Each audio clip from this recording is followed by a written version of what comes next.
Okay बच्चों, जो demand का थर्ड डिटर्मिनेंट था वो था इनकम ऑफ द कंज्यूमर। हम यहाँ पे गुड्स को दो पार्ट में डिवाइड कर सकते हैं। तो जो पहला पार्ट आता है वो आता है नॉर्मल गुड। भाई नॉर्मल गुड्स, इकोनॉमिक्स में नॉर्मल गुड की डेफिनेशन थोड़ी सी अलग हो जाती है। कोई भी गुड जिस पर इनकम का पॉजिटिव अफेक्ट आता है, मतलब अगर कंज्यूमर की इनकम बढ़ती है और उस गुड की डिमांड बढ़ती है तो वो गुड नॉर्मल गुड मानी जाएगी। अब आप लोग पूछेंगे कि यार ये तो हर सिचुएशन में ऐसा होगा कि इनकम बढ़ेगी तो डिमांड बढ़ेगी। नहीं, ऐसा नहीं होता। कुछ खास केसेस में इनकम के बढ़ने से गुड की डिमांड कम होती है, तो उस तरह की गुड्स को हम इन्फीरियर गुड बोलते हैं, जो मैं आपको अगला टॉपिक पढ़ाऊंगा। तो नॉर्मल गुड को अगर हम तरीके से देखते हैं तो क्या हो जाएगा, these are the goods on which income affect is positive. Positive का मतलब कि अगर इनकम बढ़ी, डिमांड बढ़ी, इनकम कम हुई तो डिमांड कम हुई। That is, if income of the consumer rises, quantity demand to good will rise. Income बढ़ी तो डिमांड बढ़ी। और if income of the consumer falls, quantity demand of the good will fall. तो इनकम के कम होने से डिमांड कम हो जाएगी। इस तरह की गुड्स को हम नॉर्मल गुड में काउंट करते हैं। तो बच्चों, अगर हम नॉर्मल गुड को डायग्रामेटिकली एक्सप्लेन करें तो भाई मैंने भी आपको बताया कि कोई भी दो वेरिएबल्स, अगर उन वेरिएबल्स में वेरिएबल ए है, वेरिएबल वाई है, ए या बी है, और अगर दोनों वेरिएबल्स में पॉजिटिव रिलेशन है, मतलब कि अगर एक वेरिएबल बढ़ता है और दूसरा वेरिएबल भी बढ़ता है, या एक वेरिएबल कम होता है दूसरा वेरिएबल भी कम होता है, तो ऐसे केस में जो कर्व का शेप है वो ऐसा बनेगा, मतलब स्ट्रेट लाइन बनेगा। जैसे कि अगर हम यहाँ पे देखें, नॉर्मल गुड था, नॉर्मल गुड पर हमने वाई एंड एक्स एक्सिस ले लिया, हमने यहाँ पे लिखा इनकम और यहाँ पे लिखा क्वांटिटी डिमांडेड। अब हमने एज्यूम करा कि इनकम कंज्यूमर की ओ वाई है और कंज्यूमर ओ वाई पे ओ क्यू डिमांड कर रहा है। अगर इनकम बढ़ जाती, ओ वाई से बढ़ के ओ वाई वन हो गई, तो कंज्यूमर की डिमांड बढ़ के ओ क्यू से बढ़ के ओ क्यू वन हो जाएगी। और अगर इनकम कम हो जाती है, ओ वाई से कम होकर ओ वाई टू हो गई, तो कंज्यूमर की डिमांड भी ओ क्यू से कम होकर ओ क्यू टू हो जाएगी। तो अगर आप ध्यान से देखें, यहाँ पे इनकम के बढ़ने से डिमांड बढ़ रही है और इनकम के कम होने से डिमांड कम हो रही है, ये नॉर्मल गुड मानी जाएगी। ओके बच्चों, नेक्स्ट हम पढ़ेंगे इन्फीरियर गुड। इन्फीरियर गुड क्या होता है, ध्यान रखिएगा कि यहाँ पे हमें गुड की क्वालिटी पे फोकस नहीं करना है।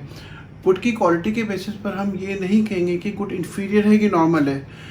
इन्फीरियर गुड इकोनॉमिक्स में हम कैसे डिफाइन करते हैं, these are the goods on which income affect is negative. मतलब अगर इनकम के बढ़ने से गुड की डिमांड कम होती है या इनकम के कम होने से गुड की डिमांड बढ़ती है, तो हम ऐसे गुड्स को इन्फीरियर गुड बोलेंगे। जैसे कि if income of the consumer rises and the quantity demand of the good falls, income बढ़ी डिमांड कम हुई। और if income of the consumer falls, income कम हुई और डिमांड बढ़ी, quantity demand of the good rises, such good will be termed as an inferior good.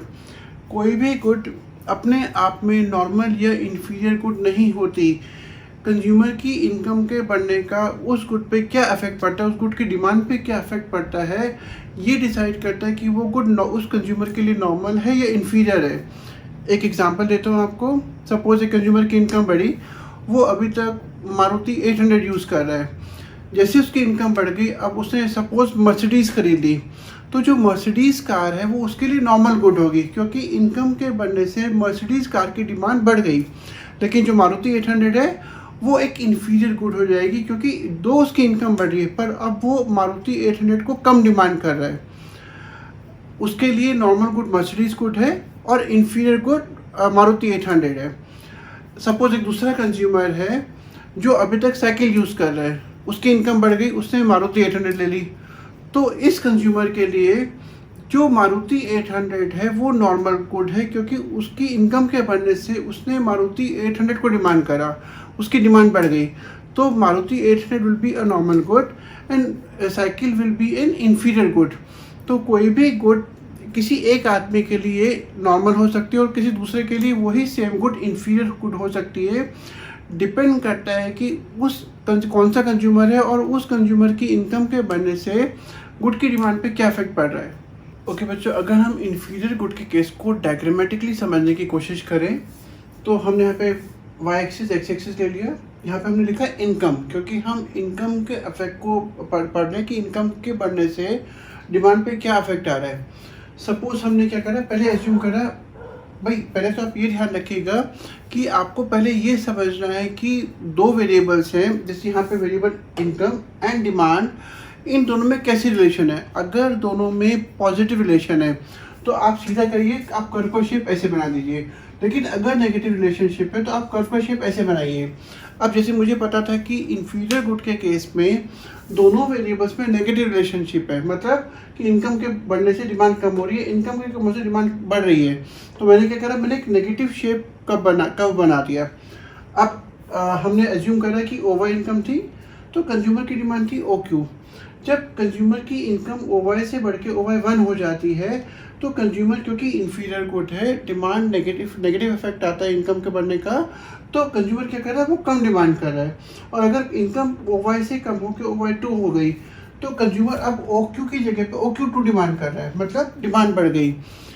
Again ये good inferior good थी, इसलिए जो इनकम अफेक्ट है वो इस गुड पे नेगेटिव आ रहा है। इनकम के बढ़ने से डिमांड कम हो रही है या इनकम के कम होने से डिमांड बढ़ रही है, इसलिए कर्व का शेप ऐसा बनेगा।